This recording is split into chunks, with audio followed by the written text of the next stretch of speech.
High বন্ধুরা, তো এখন হবে আমাদের বাড়িতে বিরিয়ানি। তাই জন্য এখানে বেরেস্তা ভাজা হচ্ছে। প্রথমে তেল গরম করে পেঁয়াজটাকে ছেড়ে দেওয়া হয়েছে। আর আমাদের রান্নাটা কিন্তু আজকে মাটির উনানে হচ্ছে। আর এখানে ডিম সিদ্ধ করে নেওয়া হয়েছে। তো চলো প্রথমে বেরেস্তাটা ভেজে নেব, তারপরে তোমাদের সঙ্গে দেখা হচ্ছে। তো আমাদের বেরেস্তাটা এখন ভাজা হচ্ছে। আর যেহেতু উনানে করা হচ্ছে ওই জন্য একটু তাড়াতাড়ি হচ্ছে মনে হচ্ছে। তো লাল লাল হয়ে এসছে প্রায়। তারপরে আমাদের বেরেস্তাটা উঠিয়ে রাখা হলো এখানে। আর এখন ডিম কষানো হবে। যেহেতু আমাদের ডিম আলুর বিরিয়ানি হবে, তাই জন্য এখানে প্রথমে কড়াইয়ে দেওয়া হলো একই তেলের মধ্যে রসুন আর কুচিয়ে রাখা পেঁয়াজ দিয়ে এখন ডিম কষা করা হবে। তারপরে এর মধ্যে এখন মিক্সিতে বেটে রাখা মশলাটা দেওয়া হলো। যেহেতু ডিম কষা করা হবে ওই জন্য এখন মশলাটা দেওয়া হলো, দিয়ে এবার মশলাটাকে ভাজতে হবে ভালো করে। তারপরে এর মধ্যে অ্যাড করা হচ্ছে পরিমাণ মতো হলুদ, আর এর মধ্যে অ্যাড করা হচ্ছে পরিমাণ মতো লবণ।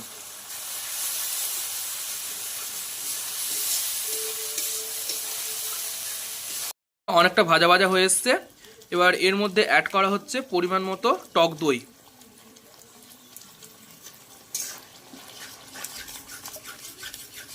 আর মশলাটা দেখে বুঝতেই পারছেন যে অনেকটা ভাজা ভাজা হয়ে এসছে।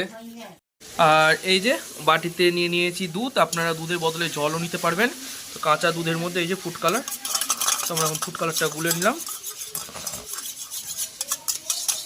কালারটা দেখুন একদম পাল্টে গেল। আর আমাদের মশলা প্রায় ভাজা হয়ে এসছে, আর মশলার সাইড থেকে তেল ছেড়ে দিয়েছে। তো এবার আমাদের ডিমটা ছেড়ে দিবে এর মধ্যে। মশলা ভাজা হয়ে গেল আর এর মধ্যে এবার জল দিচ্ছে। তারপরে এর মধ্যে অ্যাড করা হচ্ছে গরম মশলার গুঁড়ো। আর মশলাটা থেকে কি সুন্দর সেন্ট উঠেছে। জল দেওয়া হয়ে গেল। তারপরে এর মধ্যে একে একে ডিম আর আলুটা ছেড়ে দেওয়া হচ্ছে। তারপরে আমাদের ডিম কষা হয়ে গেল। আর এই যে ডিম কষা এখানে নামিয়ে রাখা হয়েছে। তারপরে এবার ভাপে বা দমে বসানো হবে, তাই জন্য হাঁড়ির মধ্যে দেওয়া হলো পরিমাণ মতো ঘি, দিয়ে গোটা হাঁড়িতে মানে একটু লাগিয়ে নিতে হবে।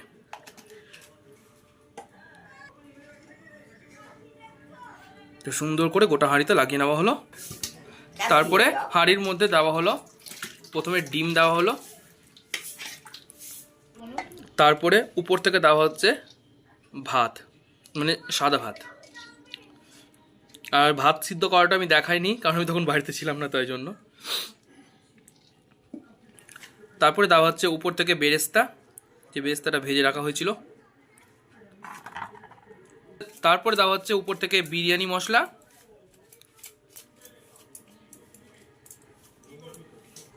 তার মধ্যে এর মধ্যে এবার অ্যাড করা হলো গোলাপ জল,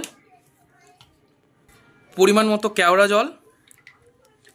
তো আপনারা যদি ইচ্ছা করেন তো গোলাপ জলটা দিতেও পারবেন, নাও দিতে পারবেন। আর তারপরে সেই দুধের মধ্যে গুলে রাখা ফুড কালারটা দেওয়া হচ্ছে।